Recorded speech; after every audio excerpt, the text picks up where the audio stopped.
Hi friends, చూడండి lining ముడతలు రాకుండా నీట్గా జారే క్లాత్ ఉంటుంది కదండి. కొన్ని బ్లౌజులు జారిపోతాయి, ముడతలు ముడతలు వస్తాయి కదండి.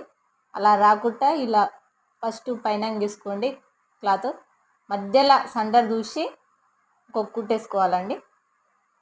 అదేవిధంగా ఇతల పక్క కూడా సమానంగానే సండర్ చూసి ఒక కుట్టేసుకోండి. ఇలా ట్రై చేస్తే మాత్రం అస్సలు ముడతలు రావు, నీట్గా వస్తుంది. బ్లౌజ్ ఎంత జారిపోయే క్లాత్ అయినా సరే నీట్గా వస్తుంది. చూడండి, అన్ని సైడ్ల కూడా స్టిచ్చింగ్ చేసుకోవాలి నీట్గా. మధ్యలో సెంటర్లో వేసుకున్నాక మళ్ళీ రివర్స్ పెట్టి ఇట్లా వేసుకోండి, వస్తుంది. సబ్స్క్రైబ్ చేసుకోండి, లైక్ చేసుకోండి, నేను పెట్టే ప్రతి వీడియో వస్తుంది. ఇదిగోండి చూడండి, నీట్గా రౌండ్ అప్ కాడ కూడా ఇంత కూడా ముడతలు రావండి. ఇలా ట్రై చేసి చూడండి ఒకసారి.